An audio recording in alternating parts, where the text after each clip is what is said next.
All because of one thing you said when you were young. Your childhood friend with autism would rather stand under the blazing sun and watch you from far away than show up in front of you. But in your past life, you kept avoiding her because of her condition. It wasn't until a car crash when she rushed into the fire and chose to die with you that you finally understood how deeply she cared. So after being reborn, the first thing you did was go find her. When you appeared in front of Lucy, she looked like a child who had done something wrong, lowered her head in panic, pressed her lips together and whispered, "I'm sorry," because she had disobeyed you. Back then, you had strictly ordered her never to appear in front of you again. She instinctively took a step back, trying to hide, but her mind and body seemed to be going in opposite directions. After that one step back, she froze stiff in place. You stood there for a moment, never expecting her apology to be the first thing you heard when you met again. After saying that, Lucy said nothing else. She just stared at the ground and retreated back into her closed-off little world. You had known since childhood that she had autism. Before the two of you met, she didn't even want to talk. She spent all day staring blankly at the floor. The doctor said it was because she was too trapped in her own world and didn't care about the outside one. But after you showed up, everything quietly changed. No matter how Lucy's parents tried to talk to her, she never reacted. Yet the second you appeared, her eyes would lock onto you and never look away. If Lucy's world had once been nothing but gray, then you were the only light in her eyes. Later, after a period of treatment, she got much better. She was willing to speak, and her condition kept improving. But ever since you cut ties, you had rarely heard anything about her. You had no idea how she was doing now. Thinking of that, you looked at Lucy and asked softly, "Did you come here to see me?" Lucy kept her head down, staring at the floor, without the slightest response. You didn't rush her. You just waited patiently. After several minutes, she finally nodded slowly. "Then did you need something from me?" She gently shook her head again. You stood there awkwardly, and the mood instantly fell silent. You scratched the back of your head, not knowing what to say. Lucy, on the other hand, wasn't in a hurry at all and kept staring at the floor as if she were spacing out. In that state, she could stay perfectly still and stare for an entire day.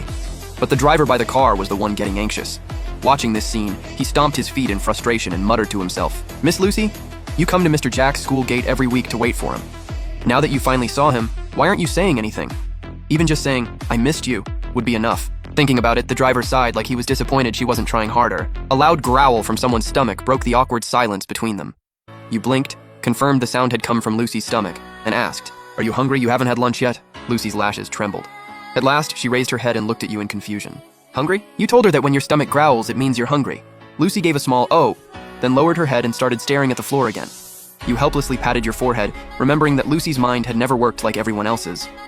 Normal people think about eating when they get hungry, but in her mind, that idea simply didn't exist. "Come on, I'll take you to lunch." You smiled and took her hand, walking toward the cafeteria. The gesture felt natural and familiar. Back when Lucy used to space out, you would hold her hand just like this and take her home. Lucy froze for a second. Her eyes slowly moved to your joined hands, and then the faintest smile appeared at the corner of her mouth. Seeing the two of you move, the driver quickly followed, afraid something might happen to Miss Lucy. Her parents had specifically told him to stay by her side at all times. When you arrived at the cafeteria, it was right during the after-class rush. A strikingly beautiful girl suddenly walked in, and everyone's eyes immediately turned toward her. You didn't care about the attention around you, but Lucy felt extremely uncomfortable. Her lips pressed tightly together, her body instinctively shrank closer to you, and her brows furrowed hard. Seeing this, the driver knew something was wrong. He knew that because of Miss Lucy's condition, she was especially sensitive to other people's stares. Once too many eyes were on her, her emotions could spiral out of control, and she might even hurt herself or someone else. That was exactly why her parents made him stay close, so he could take care of her in time if she had an episode. The driver immediately sped up and jogged toward the two of you. You hadn't noticed anything unusual about Lucy and casually asked, "What do you like to eat?" In the past, you had never paid attention to things like that, so you had no idea what food she liked. By now, Lucy's head was already throbbing, and irritation filled her face. But when your voice suddenly sounded, she froze for a second. The restless anger inside her slowly began to calm. She stared at you blankly but didn't answer. You knew her personality well, so you hadn't expected a response. You just felt it would be wrong to leave her sitting there while you played on your phone, so you started mumbling to yourself. "I remember you used to love stealing eggplant from my bowl. Do you still like it? I'll order some meat for you too. You need a balanced meal." Listening to you, Lucy felt as if a spring breeze had brushed across her heart, soothing all her irritation. Her furrowed brows slowly relaxed. In her eyes, only you remained, and the stares around her could no longer affect her. The driver had only run a few yards when he saw that Lucy had already calmed down. He stopped dead in his tracks, his eyes full of shock.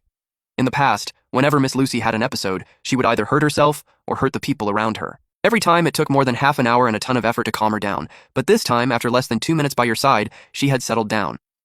Only then did the driver understand why Madam always talked about how important Mr. Jack was. At the food counter, you ordered the same meal for yourself and Lucy. "All right, let's carry the trays over to the table and eat." You taught her step by step how to hold the tray. But just as you tried to pull your hand out of her palm, Lucy's brows immediately tightened, and she took your hand back into hers. Only when her palm was wrapped in that warmth did her brows relax again.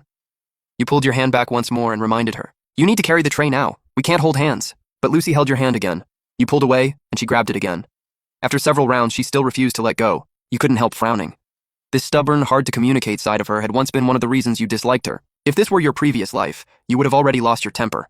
Luckily, after going through life and death once, you had a bit more patience. Fine. If she wants to hold hands, then let her. But when Lucy saw you frown, a trace of panic flashed across her face. She knew this was the sign that Jack was getting angry. It was all because she wasn't being obedient. Whenever she wasn't obedient, Jack would hate her, drive her away, and never talk to her again. The moment she thought of that, Lucy's head began to sting again, as if several steel needles were stabbing her temples at the same time. The pain made her clench her fist and slam it hard against her temple. The sudden move startled both you and the driver, who had been watching from a distance. Your first reaction was the same. Lucy was having an episode. The driver rushed over, and you quickly tightened your grip on her hand, soothing her softly. It's okay. We won't let go. We'll keep holding hands, okay? The driver was clearly used to situations like this. As soon as he reached you, he pulled a bottle of medicine from his pocket, ready to give it to Lucy. But Lucy completely ignored him, and only after a while did she belatedly look at you. Really? If I don't let go, you still won't hate me? You froze for a second, then quickly raised your joined hands in front of her eyes. Really, look. Seeing this, Lucy's lips curved slightly upward. The hand that had been hitting her head slowly lowered, and she obediently stood beside you. It was as if the loss of control just now had never happened. The driver was stunned again. This was the first time he had ever seen Miss Lucy calm down so quickly after an episode, without even needing medicine. A moment later, you were awkwardly carrying the tray with one hand, and the driver immediately stepped forward to take it. Mr. Jack, let me handle it. You can take Miss Lucy over there to sit. You also felt that using one hand was truly inconvenient, so you nodded. Then I'll trouble you. You took Lucy to a table in the corner of the cafeteria and sat down. The driver soon brought the 2 meals over. You handed him your meal card. You haven't had lunch either, right? Why don't you take my card and get yourself something? The driver quickly shook his head. No, I'll just grab some bread later. His duty was to stay by Miss Lucy at all times. How could he dare go off to get food by himself? If Miss Lucy had another episode and no one was there to stop her, it would be a disaster. You knew Lucy's family had a lot of rules, so you didn't push it. You handed the chopsticks to Lucy. Time to eat. Lucy looked at the chopsticks, then looked at you. After a long while, she finally took them slowly. You raised your left hand and picked up your chopsticks too. You weren't left-handed, but Lucy used to be like this as well. Even while eating, she insisted on holding your hand. After enough times, you had trained yourself to eat with your left hand. Lucy ate very slowly. Even one bite of food took her a long time to chew. She would even suddenly space out halfway through the meal.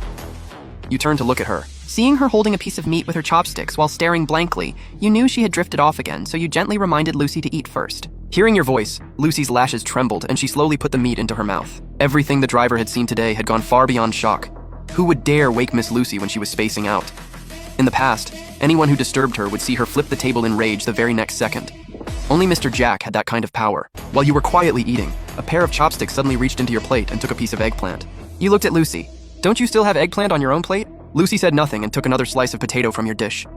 You were both annoyed and amused, so you simply pushed the vegetable plate closer to her. By the time lunch ended, it was almost 1 o'clock. Lucy's family lived in Jing City, while you went to college in Sioux City. The 2 cities were next to each other, but it still took more than 4 hours by car. If she didn't leave soon, it would be too late. You walked Lucy to the school gate and told the driver, "Please take her home safely."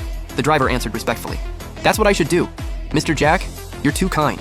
As soon as Lucy heard that, she knew she had to part from you, and her grip on your hand tightened again. Feeling the strength in her palm, you looked down and met the deep reluctance in her eyes. Over the past 10+ years, you had seen that look countless times. Your heart paused and your voice softened. You should go home now. If it gets any later, your auntie will worry. But Lucy shook her head and refused to let go. You raised your hand and gently patted her head. Be good. Lucy's eyes lit up and her stubborn expression instantly softened. Jack had patted her head. Back when you used to coax her into doing something, you would always pat her head like this. But later, after you grew up, your friends laughed at you and called it childish, so you never did it again. You gently pulled your hand back. All right, go home. Lucy curled her fingers around her suddenly empty palm, and irritation rose in her mind again. You added, "When you get home, remember to text me so I know you're safe, okay?" Lucy's attention shifted and she asked in a daze, "Will Jack reply?" You nodded. After getting that answer, Lucy pressed her lips together. Her face was still stiff, but you caught the tiny smile at the corner of her mouth and knew she was happy. Lucy sat perfectly straight in the back seat while the driver took her home. Her dad had told her that if she missed someone, she could send that person a message. But she had sent Jack countless messages before and never gotten a reply. This time, though, Jack had promised he would answer. Lucy clutched her phone tightly, happily hoping to get home sooner so she could text Jack. After watching Lucy's car leave, you returned to the dorm. The moment you opened the door, Tom rushed at you with gritted teeth. He looked like he was about to interrogate you. "Confess and I'll go easy on you. Resist and you're done. Hurry up and tell me where you picked up that beauty." "What beauty?" You looked completely confused. Tom leaned in closer, speaking with total confidence. "The one you were with in the cafeteria. The guys from the next dorm already told me. They said you were eating with some gorgeous girl and she even hit herself in the head for you. And there was some average-looking guy next to you. But he was willing to be your simp, carrying food and serving dishes for both of you. Tom's words made you truly understand how rumors were born out of thin air. What are you even talking about? You explained helplessly. Lucy and I are just friends. That guy is her family's driver. I'm not juggling two women or anything like that. Tom looked shocked, his face full of disbelief. Friends hold hands like that? You were briefly speechless and had no choice but to explain. We weren't holding hands with our fingers interlocked. And her situation is kind of special. Lucy has autism and she has rigid behavior patterns. A lot of the time you have to go along with her and gently coax her, or she can have an episode. Tom reacted just like everyone else who heard about Lucy's condition, with a mix of surprise and pity. He clicked his tongue twice and said regretfully, "What a shame. A woman that beautiful could easily outshine every girl in our school. Who would have thought she had a condition like that?" Your brows furrowed slightly. It wasn't like you had never heard people talk about Lucy before. Back then, you hadn't cared at all.